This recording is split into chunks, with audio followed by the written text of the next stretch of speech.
Hey guys, welcome back to identifying warblers, wood warblers, that is the Parulidae of the New World, by their flight call.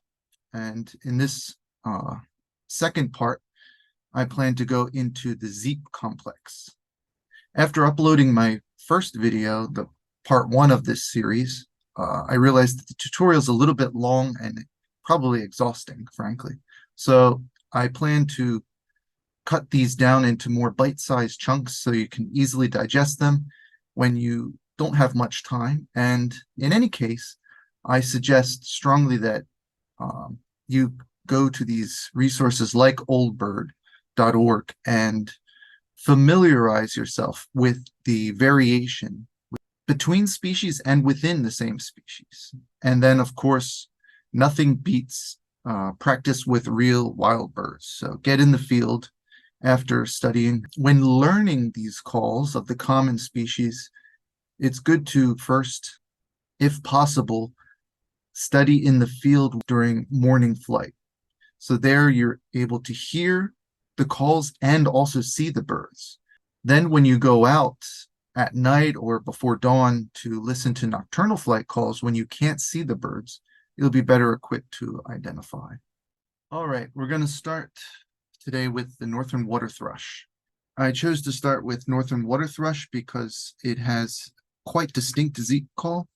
The first distinguishing feature you'll see here is that it's distinctly rising call. So let's go right in and listen.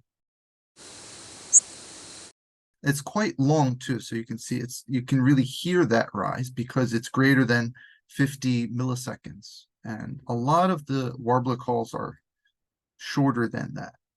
So these pink arrows show these three example flight calls have similar slope, upward slope.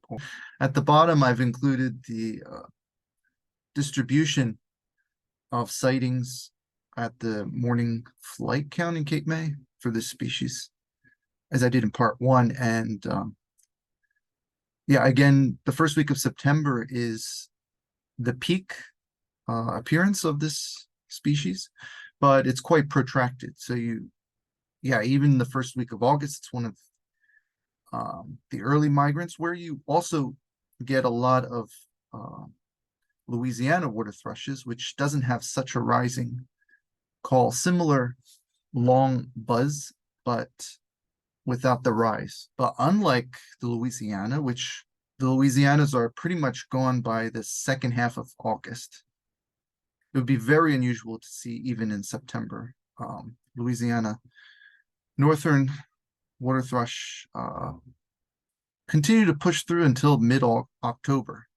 There's this sibilant modulation in the calls. So you can see the frequency oscillating up and down really in short time.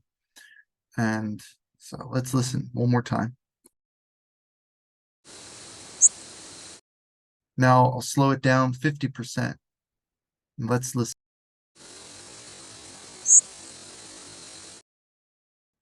The next species is one that is often considered the default Zeep call, in the sense that it's in most aspects the most moderate call, not too high, low,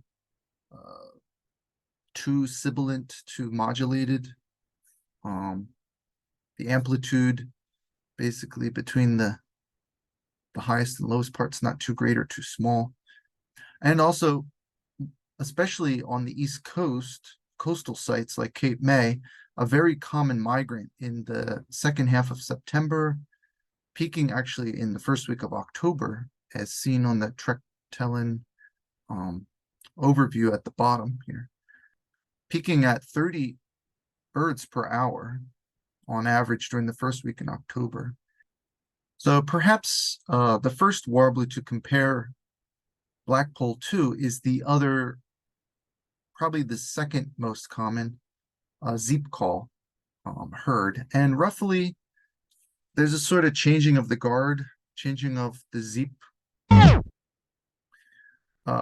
going on around mid-September, when the dominant Zeep transfers from yellow warbler to Blackpoll warbler. If you watched part 1, you noticed that the Blackpoll call looks awfully a lot like the yellow warbler, and in fact they are quite similar Zeeps, but let's take a listen to see.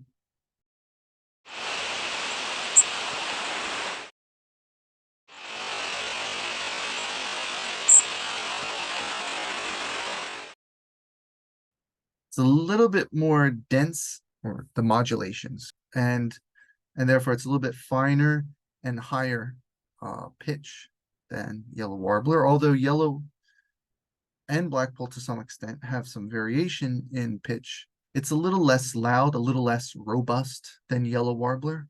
Let's listen.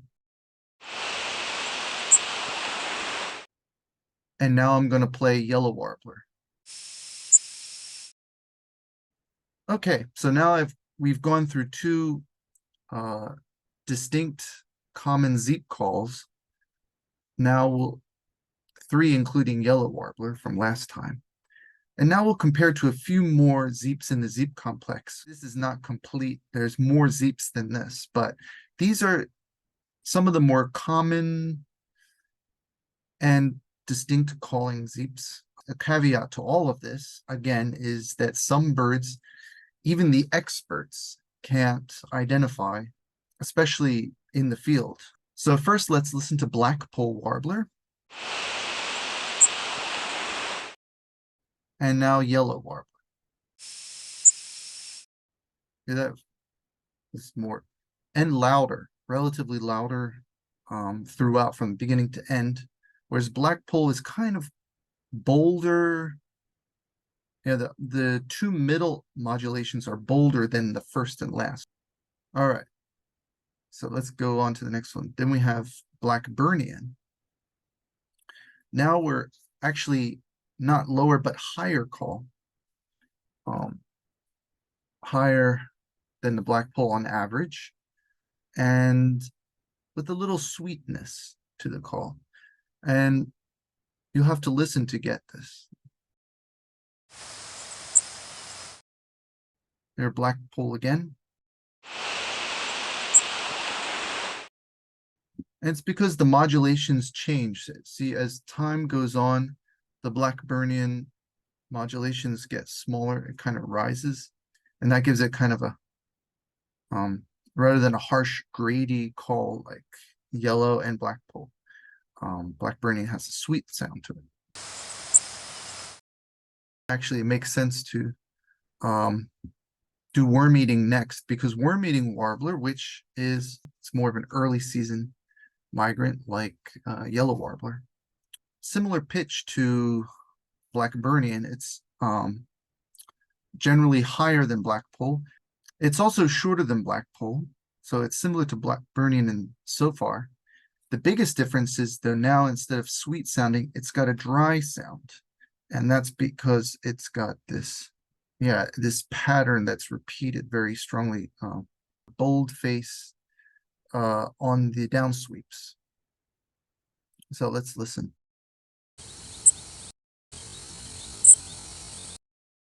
Very dry, insect-like, dry Zeep call compared to the Blackpoll. And then the Blackburnian. Worm eating. Okay, so yeah, you can hear the similarities, but also slight nuanced difference between Blackburnian and worm-eating warblers, hopefully. Again, yeah, a lot of this you're not going to learn really well by watching my tutorial, and I'd argue from not by watching anyone's tutorial. This the daunting part about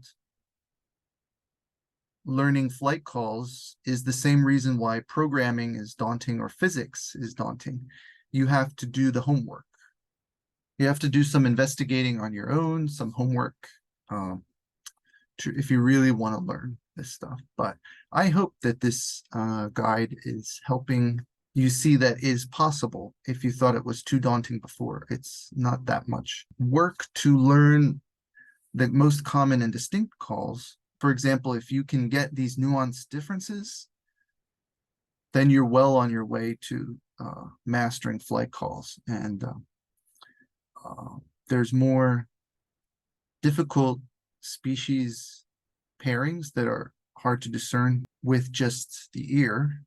And you'll need software like Merlin, Audacity. All right, and the last Zeep call that we'll discuss today is the Magnolia Warbler. It has a longer, lazier sounding description by Old Bird. It's got these bold, interesting, complex modulations in the middle. So it's quite longer than these other calls. So let's have a listen to Magnolia Warbler.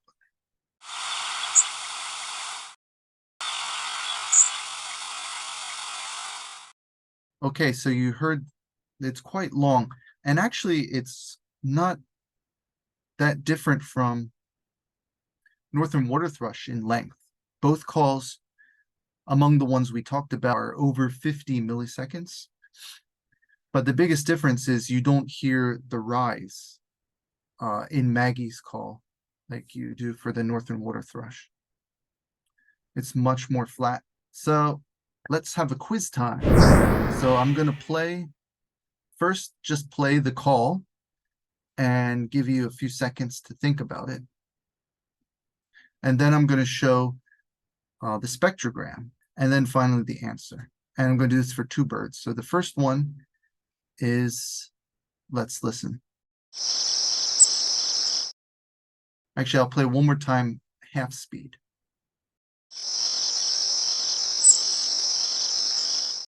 So now let's look at the spectrogram.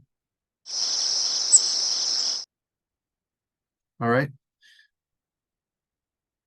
Did you come up with it? It's a Cape Mayo warbler. If you got that, pat yourself on the back. So let's go to the next species. Listen to normal time first. And slow it down to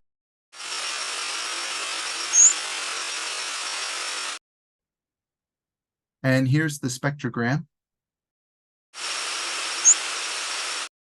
If you guessed northern waterthrush, then you're right. This is the uprising Zeep. Okay, so hopefully this little interactive component was interesting and you enjoyed it. So again, yeah, acknowledgements for images used, the data from Trektellen and oldbird.org for the spectrograms and the recordings, which again, I recommend as the #1 resource among many for, especially if you want to learn to identify them in the field. But there's some other great resources out there where you can learn a lot. This pjdi.blogspot.com is an amazing blog that has not just for warblers, but all vocalizations of North American birds. And then there's nocturnalflightcalls.org, easy to remember. And then there's the Rosetta Stone for Warblers, which is a very aesthetic cheat sheet of all North American warblers, not just the East Coast. You can see painted red start at the bottom right here too, with the sonograms. All right, birders, thanks for watching. That about wraps it up for this week's tutorial on flight call identification of warblers. Subscribe and you'll be notified when part 3, probably the final part on warblers, will come out. And then in October, I'm looking to go into sparrow flight calls. Okay. Happy travels, happy birding, happy fall.